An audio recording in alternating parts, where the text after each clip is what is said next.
భాగంలోకి వెళ్దాము.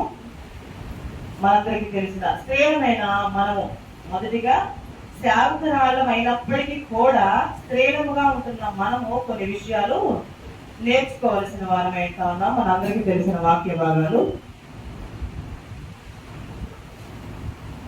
కీర్తన గ్రంథము 68వ అధ్యాయము 11వ వచనం. మనందరికీ పరిచయమైన మాట ఒకసారి చదువుకుందాం. కీర్తన గ్రంథము 68వ అధ్యాయము చదవండి.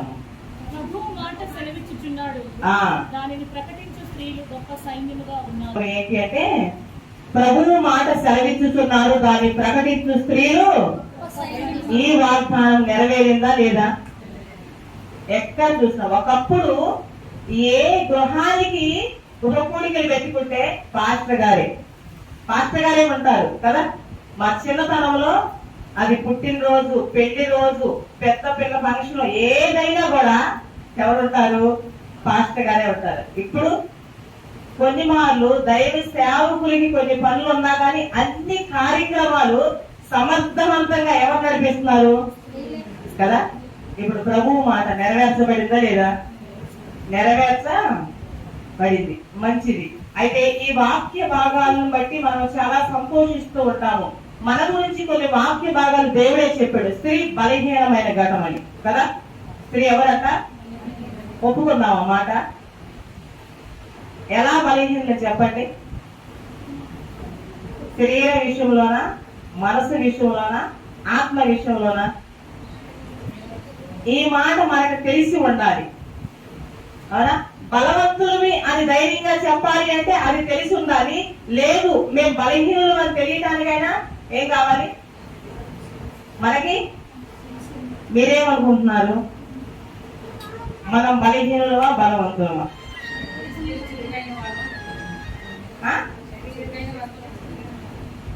ప్రభువు మాట ప్రకటించే వారం కాబట్టి బలవంతులమా? చెప్పండి, అంతేనా? సరే చూద్దాం. మనం బలహీనులు అని వాక్యం తెలియజేస్తా ఉంది. ఆదికాండము 3వ అధ్యాయము 6వ వచనంలో ఒకసారి చదవండి.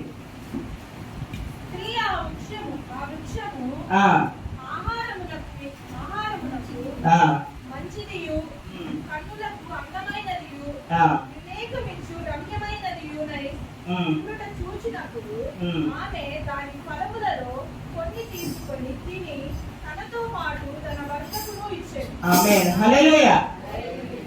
ఎందుకు దేవుడు మనల్ని బలహీనమైన ఘటము అనే మాట దేవుడు సెలవిచ్చాడు అంటే మనము దేహపరంగా పురుషుల కంటే బలహీనులమే, ఇది నిజము.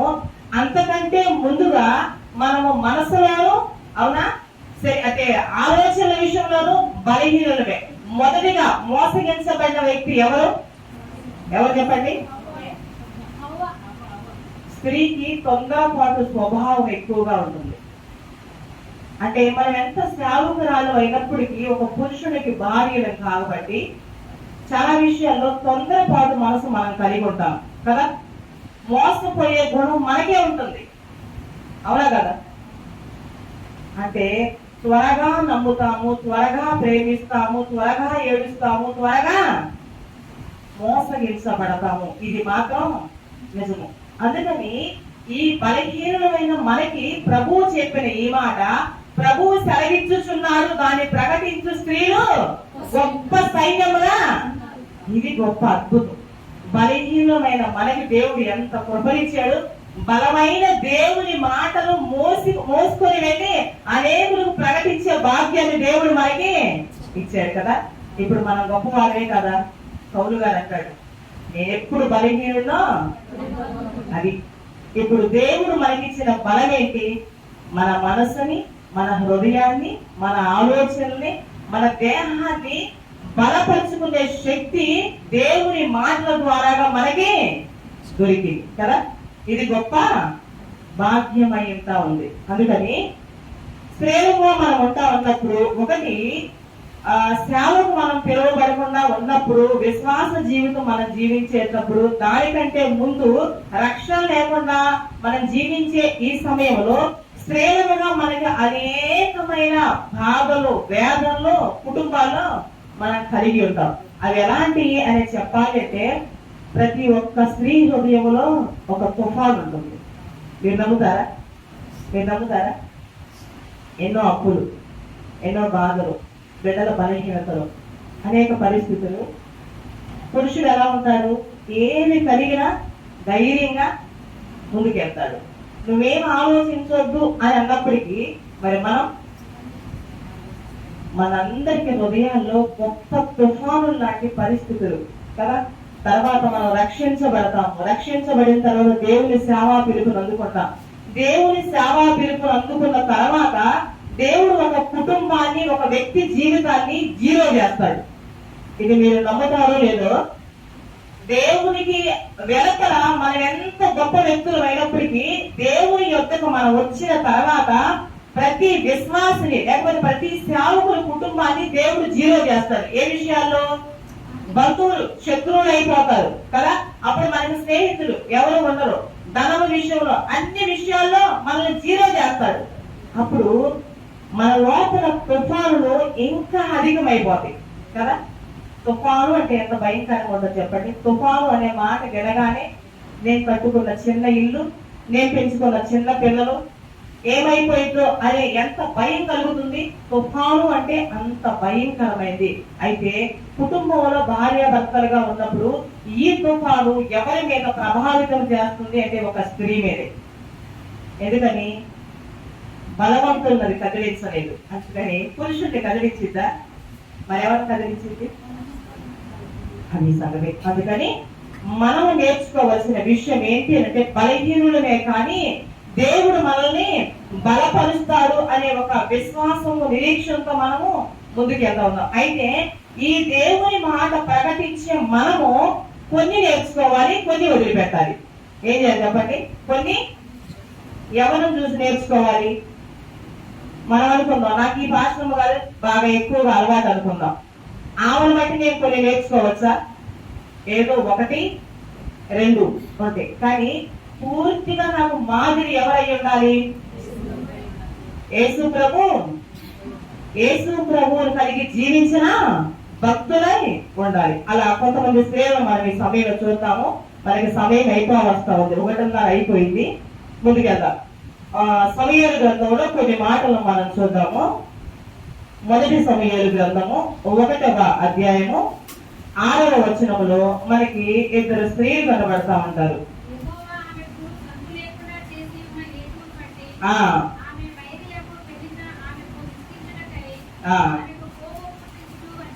ఆమేన్, హల్లెలూయా. ఇక్కడ మనందరికీ తెలిసిన ఈ వాక్య భాగం ఏంటి అంటే, ఎల్కానా అనే అతనికి 2 భార్యలు ఉన్నారు. ఒక ఆమెకేమో పిల్లలు కలిగి ఉన్నారు, మరొక ఆమెకి లేకపోవడాన్ని బట్టి ఆమె ఏం చేసింది? పెళ్లిన్న ఏమి చేసేది అని అంటే, పిల్లలు లేని కారణం, ఇంకా కింద వచనంలో చదివితే ఆ మాట మనకుంటుంది. పిల్లలు లేని కారణాన్ని బట్టి దేవుని మందిరానికి వెళ్ళినప్పుడల్లా కూడా ఆమె ఏం చేసిందట? విసిగించేది, కోపము తెప్పించేది అనే మాట ఉంది. సాధారణంగా ఒక స్త్రీకి మరొక స్త్రీ కోపం తెప్పించినప్పుడు ఏం చేస్తారు చెప్పండి? మనందరూ తెలుసు. ఏం చేస్తారు చెప్పండి? భర్తకి ఎవరైనా చెప్పరా? అత్తమ్మ కోపం పుట్టించింది అనుకోండి, మొదటి వెళ్ళి చెప్పేది ఎవరికి? ఎవరు మనల్ని విసిగించినా వెళ్ళి ఎవరికి చెప్తాము? అన్న ఏం చేసి ఉండొచ్చు? ఆ అధ్యాయంలో కిందకు మనం చదివితే ఆమెలో అద్భుతమైన ఒక గుణము, ఒక లక్షణం మనకు కనబడుతుంది. ఆమె వైరి అంట, ఆమె విసిగించినందున అత్యంత కోప కారణాన్ని బట్టి ఆమె దేవుని సన్నిధిలోనికి వెళ్ళి మోకరించి ఇలా ప్రార్థన చేసినంత.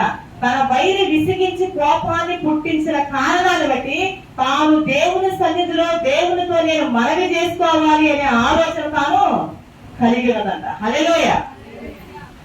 ఎంతమంది స్త్రీలకి, ఎంతమంది సేవకురాలకి అనుకుందాం, తోటి సేవకురాలు మనల్ని కించిపరిచి మాట్లాడినప్పుడు, లేదు తోటి సేవకులు, తోటి విశ్వాసులు, లేకపోతే మన కుటుంబీకులు, మన బంధువులు చాలా మంది మనల్ని తక్కువ చేసి మాట్లాడినప్పుడు ఇలా మనము దేవుని సన్నిధిలో ఒదిగిపోయి దేవునితో మాట్లాడతామా? మనం వాళ్ళు ఒకటంటే మనం ఎన్ని అనగలం?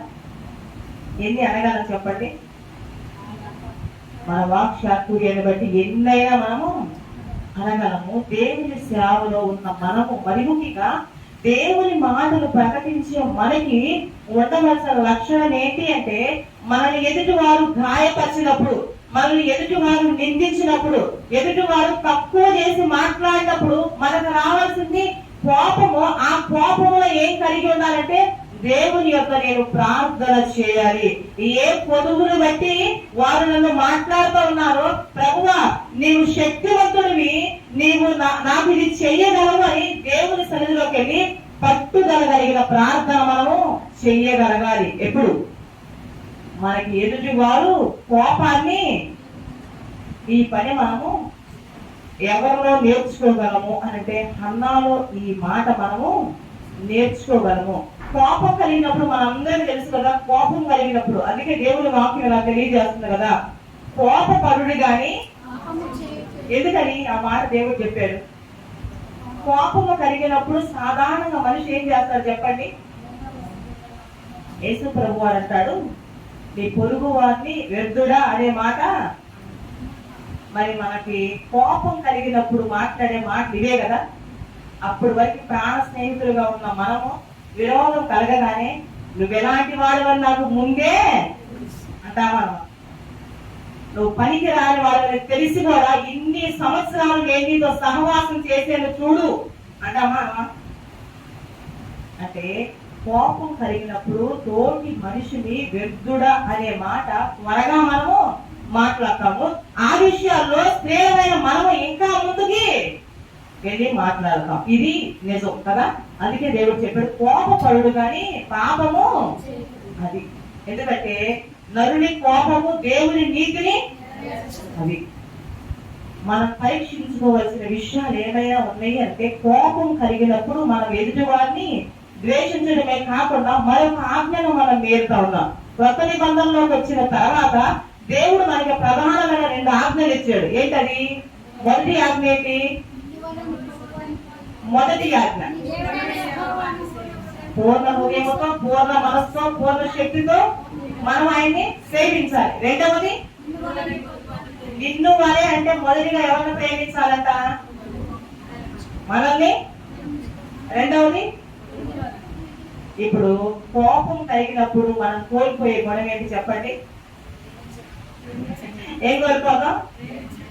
ఇప్పుడు హన్నా విషయంలో మనం ఏం నేర్చుకోవాలంటే, కోపం కలిగినప్పుడు తాను పాపము చెయ్యలేదు. ఏం కలిగినప్పుడు? కోపము కలిగినప్పుడు పాపము. ఇలా మనం ఆలోచిస్తూ పోతే, మన కోపం కలిగినప్పుడు మన కన్న బిడ్డను కూడా ఒక్కొక్కసారి మనం శపించే వారంగా ఉంటాం కదా. మనం సేవకురాలే కానీ మన నోట ఏవి ఉండకూడదో అలాంటి మాటలు మనము పలికే వారిగా ఉంటాము. అయితే ఇప్పుడు ఏది మనం కలిగి ఉండాలి అని ఆలోచిస్తే, కోపము కలిగినా కూడా పాపము లేని మంచి స్వభావం మనము కలిగి ఉండాలి. హన్నాలో మనం ఏమి నేర్చుకోగలమంటే, ఎలాంటి మంచి గుణాన్ని, మనల్ని విసిగించినప్పుడు, తక్కువ చేసి మాట్లాడినప్పుడు, నిందించినప్పుడు మనం కోపము చేత పాపము చేయకుండా దేవుని సన్నిధికి వెళ్ళగలిగే మనసు మనం సంపాదించాలి. ఎంత గొప్ప ప్రసంగికులు అయి ఉండొచ్చు, ఎంత గొప్పలు. నేనైతే ప్రసంగం చేయడానికి ఎక్కువ ఇష్టపడను. ఎందుకంటే ఒక భక్తుడు అంటాడు, నీవు స్టేజ్ ముందు నిలబడి చేసే ప్రసంగం కంటే నీ ప్రవర్తనే గొప్ప ప్రసంగము, అనేకులు మారుస్తుంది అంటాడు. హల్లెలూయా. ఈ మాట నాకు చాలా బాగా నచ్చింది. నిజమే. చాలా సార్లు మనం చాలా మంది దైవ సేవకురాలను చూస్తాం కదా, దేవుని మందిరములో ఆత్మ చేత నింపబడి ఎన్నో పాటలు, ఎన్నో ఆరాధనలు, ఎన్నో భాషలు మాట్లాడుతూ ఉంటారు. కానీ వాళ్ళ గృహంలోకి వెళ్ళి మనం చూసేసరికి తన భర్త ఎడల, అంటే ఆయన పాస్టర్ గారు సంఘానికి గొప్ప సేవకుడు, చాలా గౌరవం విలువంది. ఇంట్లోకి వెళ్ళేసరికి ఈ భాషలతో నింపబడిన ఈమె కలిగే ప్రవర్తన చూస్తే నిజంగా ఈమె సేవకురాలేనా? అందరికీ తెలుసు ఇలాంటి ప్రవర్తన చాలా మందిని మనం చూస్తుంటాం కదా. ఇప్పుడు దీన్ని బట్టి నేనేమంటాను అంటే, గలతీయులకు రాసిన పత్రికలో చెబుతారు కదా, ఆత్మ వరాలు, రెండవది ఏంటి? ఆత్మ ఫలాలు. ఏమి కలిగి ఉండాలని దేవుడు ఇష్టపడతా ఉన్నాడు? వరాలు కలిగి ఉండాలని ఇష్టపడుతున్నాడా? ఫలాలు కలిగి ఉండాలని ఇష్టపడుతున్నాడా? అంటే వరము కలిగి లేకపోయినా పర్వాలేదు, మనకు పరలోక భాగ్యం దక్కుతుంది. ఒకవేళ ఫలాలు లేకపోతే ప్రేమ, సంతోషము, సమాధానము, దీర్ఘశాంతము, దయాళత్వము, మంచితనము, ఇవన్నీ మనం ఆలోచిస్తే ఇవి లేకుండా దేవుని యొద్దకు మనము చేరలేము. అయితే ఇప్పుడు ఈ మాట మనం ఆలోచిస్తే ఎన్నోసార్లు దేవుని సన్నిధిలో మనం ఎలా ప్రసంగాలు చేసి గొప్పవారు చెప్పుకోవచ్చు. మీరు అందరూ ఏమనంటే ఆమె చాలా ప్రసంగికురాలని వచ్చిన వారిని బట్టి, కానీ ఆ మాట ఆమెని పరలోకము చేర్చదు. మన వ్యక్తిగత ప్రవర్తన చాలా ప్రధానమైంది. నేనైతే నా పర్సనల్ గా నేను ఇదే ఎక్కువ ఆలోచిస్తా ఉంటాను. పౌలు గారు అంటారు కదా, అనేకులకు బోధించి నేను భ్రష్టుడైపోకుండా. అంటే అనేక కళ్ళు మనం చూస్తుంది అని కాదు, మనం చెక్ చేసుకోవాల్సిందే. ఇతరులకు బోధించే మనము వాళ్ళందరినీ పరలోకానికి నడిపించి మనం ఎక్కడ జారిపోతామో అనే ఒక భయం కలిగి మనము జీవించాలి. జాగ్రత్త కలిగిన ప్రవర్తన మనము కలిగి ఉండాలి. అంటే భర్తను గౌరవించే వారిగా ఉండాలి. అంటే విలువ తెచ్చుకోవాలి. అంటే కోపం వచ్చినప్పుడు తల్లి అని తండ్రి అని విచక్షణ లేకుండా చాలా మంది మాట్లాడతారు. అలాగా అది మంచిది కాదు. ఇప్పుడు హన్నాలో మనం ఏమి నేర్చుకున్నాము అని అంటే ఆమె కోపము కలిగినా కూడా పాపము చేయని స్త్రీగా ఉందన్నమాట. అంటే తన నోటితోటి ఏ పాపము మాట తన వైరిని మాట్లాడలేదు. దేవుని మందిరానికి వెళ్ళింది. ఇదే సమూయేలు గ్రంథంలో మరొకటి చూద్దాము. 2వ సమూయేలు గ్రంథము 6వ అధ్యాయము 16వ వచనంలో అక్కడ ఇంకొక స్త్రీ కనబడతా ఉంది. 2వ సమూయేలు గ్రంథము 6వ అధ్యాయము 16వ వచనాన్ని చదువుకుందాం. యెహోవా మందసము ఆ దావీదు పురమునకు రాగా ఆ సౌలు కుమార్తెయగు మీకాలు ఆ కిటికీలో నుండి చూచి ఉమ్, యెహోవా సన్నిధిని గంతులు వేయచ్చు నాట్యమాడుచు ఉన్న దావీదును కనుగొని తన మనస్సులో అతన్ని మీదపరిచెను. ఆమేన్, హల్లెలూయా. ఇక్కడ మరొక స్త్రీ ఎవరు? మీకాలు, సౌలు కుమార్తె, రాజు కుమార్తె కదా. రాజు కుమార్తెని దావీదు చేసుకున్నాడు. ఎలా ఆ వివాహం జరిగిందో మనకు తెలుసు కదా. ఇలాగా జరిగినప్పుడు ఆయన దేవుని సేవకుడుగా ఉన్నాడు, లేదు అంటే దేవుని హృదయానుసారుడుగా ఉన్నాడు, దేవుని దృష్టిలో చాలా గొప్పవాడిగా ఉన్నాడు. కానీ తన భార్య మనసులో ఎలా ఉన్నాడు చెప్పండి? ఈ ప్రవర్తన ఏమాత్రము మంచిది కాదు. ఒక దైవజనుడు ఇలా చెప్తా ఉంటాడు, ఏమనంటే ఒక స్త్రీకి అందం ఉందని, చదువు ఉందని, తన పాస్టర్ గారి కంటే వాళ్ళ భర్త గారి కంటే ఎక్కువ ప్రసంగం చేయగలదని, నాకు అది తెలుసు, నాకు ఇది తెలుసు అని చాలా మంది అంట వారి భర్తలను చులకనగా చూస్తారట. అందుకు ఆయన ఏమన్నాడంటే, నీ భర్త రాజు అయితే నువ్వు రాణివి, నీ భర్తని మరొకలాగా చూస్తే నువ్వెవరివి? అవునా కదా? అంటే కుటుంబ జీవితంలో ఒక స్త్రీ చాలా గొప్పగా ఉండాలి అంటే తన భర్తని ఉన్నతమైన స్థానంలో ఉంచాలి. ఈ మాట మనకి సామెతల గ్రంథము 31వ అధ్యాయంలో మనకి బాగా కనబడుతోంది. ఆమె యొక్క పెనిమిటి గౌరీ యొక్క ఏం చేయబడతా ఉన్నాడంట? గణపరచబడుతున్నాడు, కొనియాడబడతా ఉన్నాడు. ఎవరిని బట్టి? ఆ అధ్యాయంలో స్త్రీని బట్టి పురుషునికి అంత ఘనత వచ్చింది అనే మాట అన్నాడు. అంటే స్త్రీలో ఉండబోట గుణమేంటి? హీనపరచటము అంటే తక్కువ చేసి మాట్లాడటం. మరి ముఖ్యంగా ఎవరిని? చాలా మంది దైవ సేవకులు స్టేజీ మీద గొప్ప ప్రసంగికులు అయి ఉంటారేమో కానీ ఇంటికి వెళ్ళేసరికి నాకు ఏముండదు విలువ. ఆమె విలువ ఇవ్వకపోతే ఆయనకేం తగ్గేది లేదు, కానీ అక్కడ ఆమె గుణము బయటపడతా ఉంది. అయితే గొప్ప ప్రసంగాలు దేవునికి అక్కర్లేదు, కానీ మన మంచి ప్రవర్తన దేవునికి కదా. అందరిని సంపాదించాలనుకున్నాడు, అందరితో పాటు మనం కూడా కావాలి అనుకున్నాడు. ఇతరులకు బోధించే మనము మన కుటుంబ విషయంలో ఎలా ఉంటే ఎలా చెప్పండి? ఎవరు పరీక్షించుకోవాలి? మనం ప్రభు వల్ల వారానికి ఒకమారు లేకపోతే నెలకి 4 సార్లు తీసుకుంటా ఉంటాం కదా. అప్పుడు మనకి దైవ సేవకులు అందరూ ఒక వాక్యాన్ని జ్ఞాపకం చేస్తారు. కొరింథీయులకు రాసిన మొదటి పత్రిక 11వ అధ్యాయంలో ఆ యొక్క రొట్టెలో ద్రాక్షారసంలో పాల్గొనే ప్రతి ఒక్క ఏం చేయాలని? తన్ను తాను మనకి ఎక్కువ ఏ అలవాటు ఉంటుందా? ఇది ఉంటుందా, ఇది ఉంటుందా? ఇది. కానీ మా వైపు ఏం చేసి చూపిస్తే 4 వేళ్ళు మనకని. కానీ వాక్యం ఏం చెబుతుంది?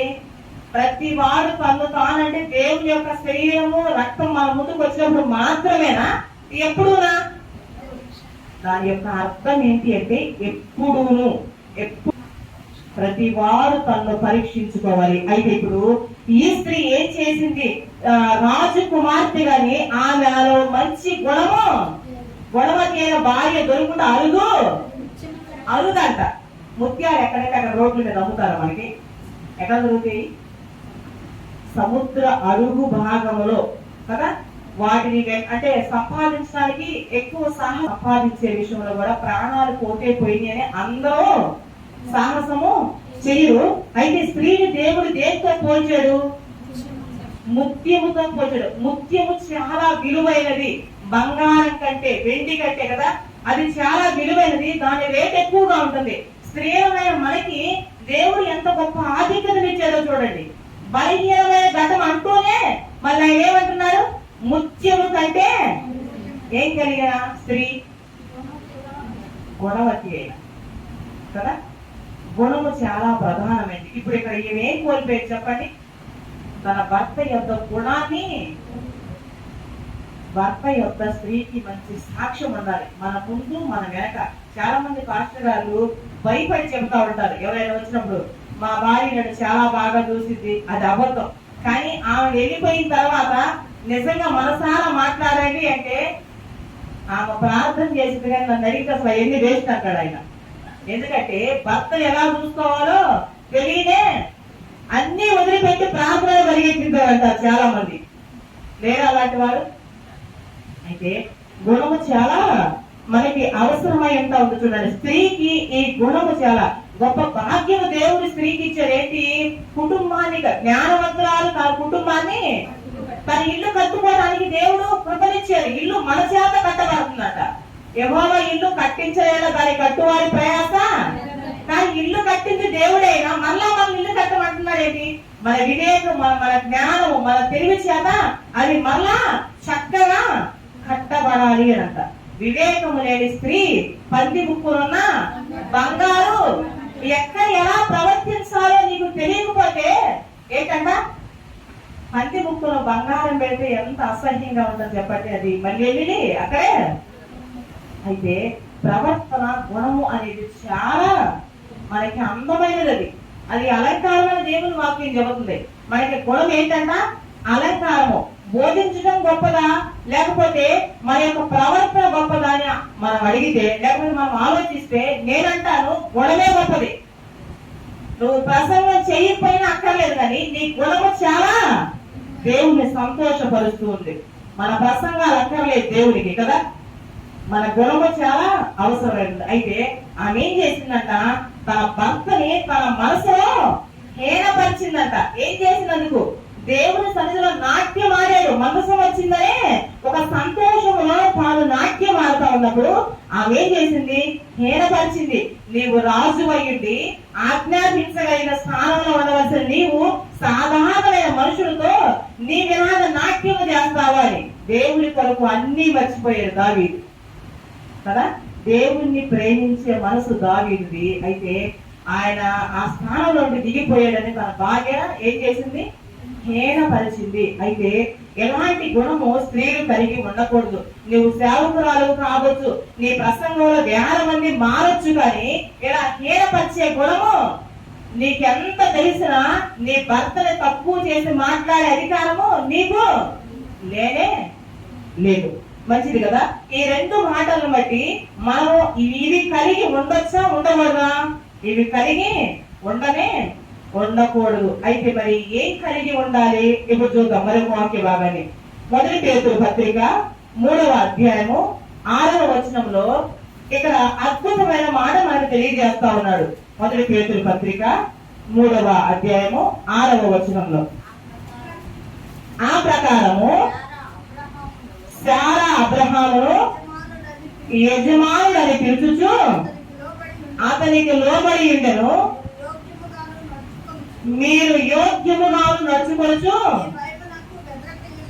ఏ భయములకు బెదరక ఎన్నడగా. ఆమేన్, హల్లెలూయా. ఆమెకు పిల్లలు అవ్వాలి అంటే మనం ఏం చేయాలంట? ఆమె శారా ఏం పిలిచిందంట తన భర్తని? ఇప్పుడు ఎలా పిలుస్తున్నారు? ఏ సురేష్ ఎట్లా? ఏ సురేష్. మళ్ళీ వాళ్ళు చాలా ప్రార్థన పనులు. ఏంటమ్మా అలా పిలుస్తున్నారంటే మాకు అలవాటే లేదు ముద్దు పేర్లు, అంతేనా?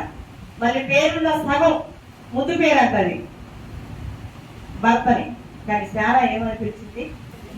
యజమానుడా అని పిలవడము అంటే ఆమె గుణము అలా అలంకరించబడింది, ఆమె అతనికి అంత లోబడింది అని అర్థం అనమాట. ఆదికాండము 18వ అధ్యాయం చదవదే, అక్కడ ముగ్గురు మనుషులు ఆ వైపుగా వెళ్తా ఉన్నప్పుడు ఎంతనే అబ్రహాము గుడారం యొక్క కూర్చున్నప్పుడు వాళ్ళకి నా దగ్గరికి వచ్చి ఆతిథ్యం తీసుకోండి అని బలవంతం చేస్తాడు. సరేనని ఆ మాట అంగీకరించి ఆ ముగ్గురు దేవదూతలు ఆయన దగ్గరికి వెళ్ళినప్పుడు శారమ్మకు ఒకటి ఆజ్ఞాపిస్తారు. ఏంటని?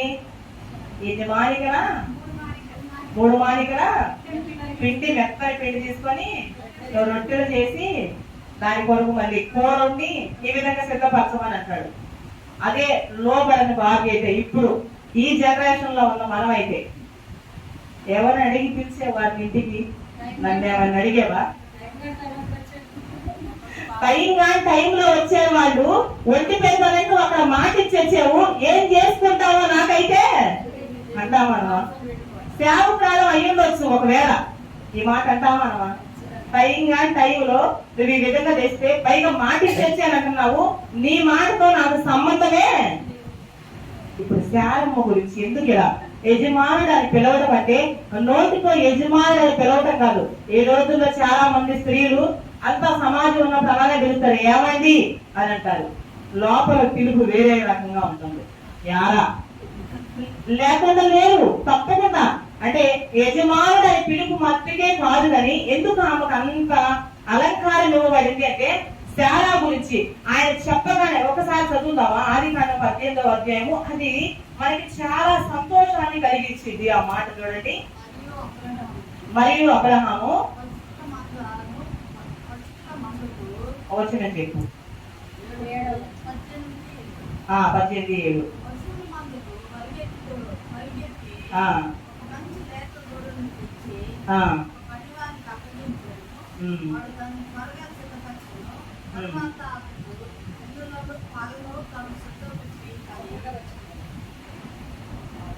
ఓకే, ఇక్కడ త్వరగా వచ్చి ఇక్కడ 6వ వచనం నుంచి చదవండి.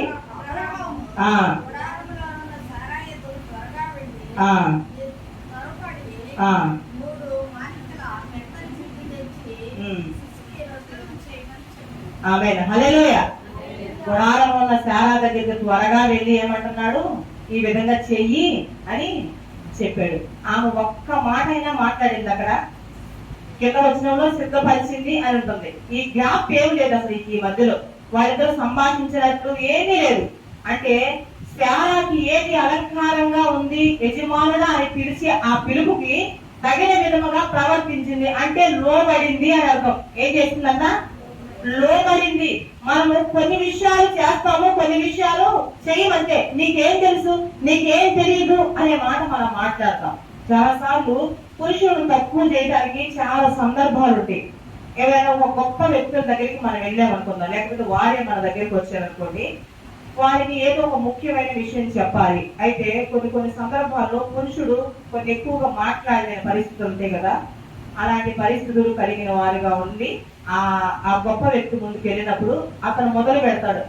ఏమైంది అంటే ఆ మధ్యలో ఆ స్త్రీ ఏమంటుందంటే, మీరు ఆగండి, మీరు సరిగ్గా చెప్పలేదు, నేనైతే సరిగ్గా చెప్తానని ఆమె గబగబా కదా. అక్కడ అర్థమవుతుంది తన భర్తను తాను ఎంత తక్కువ. అలాగా చాలా సార్లు మనము తెలియకుండానే మన పురుషుల్ని తక్కువ చేసి మాట్లాడతాం. మనం ప్రవర్తించే విషయం చాలా జాగ్రత్తగా, మనకి ఎంత తెలిసినా కొన్ని చోట్ల మనం మౌనముగానే అంతే కదా. ఈ విధంగా ఈ మంచి విషయాలు బట్టి ఆమె దగ్గరికి వెళ్ళినప్పుడు గుడారంలో శారా దగ్గరికి త్వరగా వెళ్ళి నీవు త్వరపడి 3 మానికల పిండిని తీసుకొని ఇలా చేయమన్నప్పుడు ఆమె చేసింది, అది తీసుకొని చేసి ఉన్నదిగా మనం చూస్తా ఉన్నాం. అందుకని ఇప్పుడు ఈమెలో మనం ఏమి నేర్చుకోవాలి? ఏమి విడిచిపెట్టాలి అని అంటే అక్కడ ఏమి విడిచిపెట్టాలి? మనము కోపము పడినప్పుడు మనం పాపము చెయ్యకూడదు. తర్వాత మీకాల్లాగా మనం ఏం చేయకూడదు, హీనపరిచే గుణము కలిగి ఉండకూడదు. ఇప్పుడు శ్యానలో మనం ఏం నేర్చుకుంటున్నాము, లోపడే విషయాన్ని మనము నేర్చుకున్నాం. ఈ వాక్య భాగాన్ని మనందరికీ తెలిసిన వాక్య భాగం ఎఫెసీయులకు రాసిన పత్రిక 5వ అధ్యాయము 22వ వచనంలో అద్భుతమైన మాట అక్కడ దేవుడు తెలియజేస్తాడు. ఆమేన్. ఏంటంట, స్త్రీలారా, ఇక్కడ ఒక అద్భుతమైన మాట ఉంది. మీ సొంత పురుషులు కాని వారు కూడా ఉంటారు కదా. మరి సొంత పురుషుడు అంటే ఒక భర్తే, సొంత అంటే భర్త ఒక్కడే. ఇక మిగతా ఇదే మనం చేసేది రివర్స్ లో అన్నమాట. ఏంటంటే పరిచయంలోకి వచ్చే స్త్రీలు కావచ్చు, విశ్వాసులు కావచ్చు, లేదా తోటి సేవకులు కావచ్చు, సేవకురాళ్ళు కావచ్చు, ఎవరైనా కావచ్చు, రివర్స్ లో చేస్తాం. కొన్నిసార్లు పాస్టర్ గారు ఇంట్లో భార్య ఎంత బాగలేకపోయినా, పాస్టర్ గారు ఎంత బాగలేకపోయినా, ఏంటమ్మా ఎలా ఉన్నావు, తగ్గిందా, మరి హాస్పిటల్కి వెళ్దామా అని పరామర్శించారు. కానీ బయట ఏమైనా సిస్టర్ కనబడితే, ఏం సిస్టర్ ఈ మధ్య కనబడట్లేదంటే, లేదు పాస్టర్ గారు నాకు కొంచెం ఒంట్లో బాగాలేదంటే, అయ్యో ఎందుకంటే ఇన్ని రోజులు ఉన్నారు, మీరు త్వరగా వెళ్ళి హాస్పిటల్కి వెళ్ళి చూపించుకోండి అని ఆమె మీద శ్రద్ధ చూపిస్తాడు. భార్యను మాత్రం పలకరించడం. అదే విధంగా ఇంట్లో స్త్రీలు కూడా ఇలానే ఉంటారు, పాస్టర్లు కూడా ఇలానే ఉంటారు. భర్తకి ఏం బాగలేదన్నా పట్టించుకోరు. కానీ ఎవరైనా పాస్టర్ గారిని ఇలాగే మనం కలిసి అడిగినప్పుడు, ఈ విధంగా జరిగింది సిస్టర్ నాకంటే, అయ్యో అలాగా పాస్టర్ గారండి, మీరు త్వరగా వెళ్ళండి అంటే, అసలు మనం ఇలాంటి విషయాలు, లోబడే విషయము, జాగ్రత్త తీసుకునే విషయం ఎవరి దగ్గర తీసుకోవాలి? మనము సొంత భర్త, సొంత భార్య మీద మనము అధికారం కలిగి ఉంటాం. ఎలా, నువ్వు నాకు అది తేవాలి, భర్తవు కాబట్టి, నువ్వు భార్యవు కాబట్టి నాకు ఇది చెయ్యాలి అని ఇలా రూల్గా ఉంటారు. కానీ జాగ్రత్తగా ఉండే విషయాల్లో మాత్రం అధికారం మనం చూపించము. చూడండి, అందుకే ఈ వాక్యం ఏం తెలియజేస్తుందంటే, అంటే స్త్రీలారా ప్రభువునకు వలె మీ సొంత పురుషులకు. ఇప్పుడు స్నానం ఏం చేసి ఉండొచ్చు, తన సొంత పురుషుడికి. అది మనం నేర్చుకోవలసిన విషయం అయ్యేంత ఉంది. ఎన్నిసార్లు మనం ఎన్ని విధాలుగా మనం ప్రయత్నం చేసి ఎన్ని పాటలు పాడవచ్చు, ఎంత ఆరాధన చేయొచ్చు. నువ్వు ఆరాధన చేస్తే దేవుని ఆత్మ దిగి రావచ్చు, దేవుని ఆత్మ చేత అందరూ నింపబడచ్చు. కానీ నీ సొంత పురుషుడికి లోబడే మనసు లేకపోతే నువ్వు చేసే సేవ అంతా వ్యర్థమే. 17వ వచనం.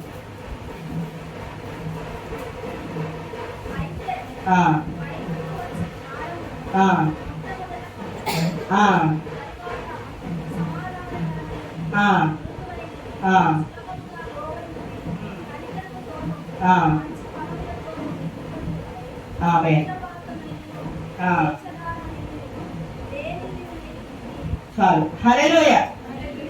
ఇప్పుడు శారములో మనం చూసిన ఈ గుణము ఇక్కడ ఏం చెబుతున్నారంటే, అది సులభముగా లోబడి, పైనుండి వచ్చే జ్ఞానము సులభముగా లోబడే విధంగా చేస్తా ఉన్నది.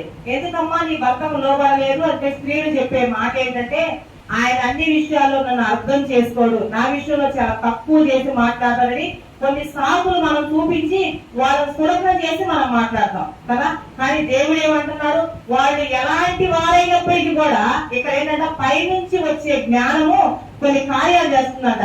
పైనుండి వచ్చే జ్ఞానము మొట్టమొదట పవిత్రమైనది. అంటే అన్ని విషయాల్లో మనం ఎలా ఉంటాము, పవిత్రంగానే ఉంటాం. భర్త విషయంలో నోరు జారకూడదు, బిడ్డల విషయంలో నోరు జారకూడదు, సంఘ బిడ్డల విషయంలో నోరు జారకూడదు కదా. ఈ విధంగా పవిత్రమైనదంట. తర్వాత సమాధానకరమైనది. సమాధానపరచు వారు ధన్యులని దేవుడు చెబుతాడు. సమాధానకరమైనదంట అంటే ఒక మాట మనం మాట్లాడితే సమాధానం ఇంట్లో కోల్పోతుంది అనుకున్నప్పుడు అది ఎంత మాట అయినా మనం ఆపేసేయాలి. అంటే సమాధానకరమైనదంట. స్త్రీలమైన మనము సమాధానాన్ని సమకూర్చే వారిగా ఉండాలి. కొంతమంది స్త్రీలు కుటుంబంలో వారే సమాధానాన్ని పోగొట్టే వారిగా ఉంటారు. అవునా?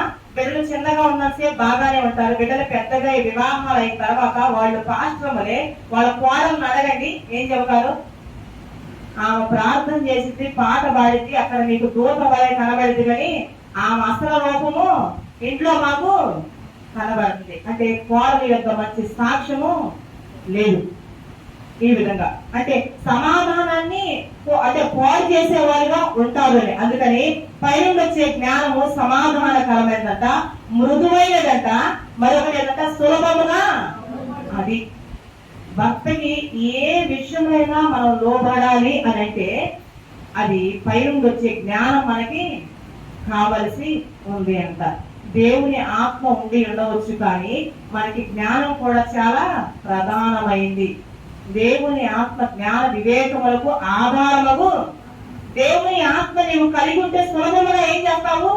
లోబడతాము అనే మాట మనకందరికి తెలుసు. లోకంలో ఒక సామెత ఉంటుంది కదా, ఏమని? ఒక పురుషుని జయము వెనక ఎవరవుతారంట? మళ్ళీ ఒక పురుషుని పతనం వెనక అంటే స్త్రీ ఏమైనా అది ఏమైనా మంచి చేయగలదు. అలాగని మనల్ని మనం పాడు చేసుకోకూడదు. ఇలాంటి మంచి గుణాలు చేత మనం అలంకరించబడాలని దేవుడు మన యందు ఎంతో ఆశ కలిగి ఉన్నాడు. ఇప్పుడు మనం ఆలోచిస్తే మనం ప్రసంగించాలని కోరుకుంటున్నాడా, ఆయన సులువుగా లోపడాలని కోరుకుంటున్నాడా? దేవునికి సంఘం ఎలా లోపడుతుందో పురుషుడికి స్త్రీ కూడా ఏం చేయాలట? అది ఈ అలంకారం మనం కలిగి ఉండాలి అనే మాట. కానీ మన కోరికలు ఎలా ఉంటాయో తెలుసా? దెబోరా ఎలా ఉంది? మంచి ప్రవక్తిని, నాయకురాలుగా ఉంటుంది. నేను కూడా ఒక స్త్రీగా గొప్ప స్థానాన్ని సంపాదించాలని గొప్ప ఆశ మనకు ఉంటుంది. ఆశ మంచిదే, అలా ఉండటం మంచిదే. దానికంటే ముందు ఏం కలిగి ఉండాలంట? ఫలాలు మనం కలిగి ఉండాలి. వరాల కంటే కూడా ఏం కలిగి ఉండాలి? అది దేవుడు వీటి యందు ఎంతో ఆనందించేవాడు అయ్యుతా ఉన్నాడు. దెబోరా వలె ఉండాలని మనకి ఆశ, ఎస్తేరు వలె ఉండాలని మనకి ఆశ, మిరియాము వలె ఉండాలని. కానీ వాటికంటే కోరదగిచ్చి దేవుడు చూసేది, దేవునికి ముచ్చటైంది ఏదైనా ఉంది అంటే సులువుగా లోబడే మనసు మనము కలిగి ఉండాలి. అలాగే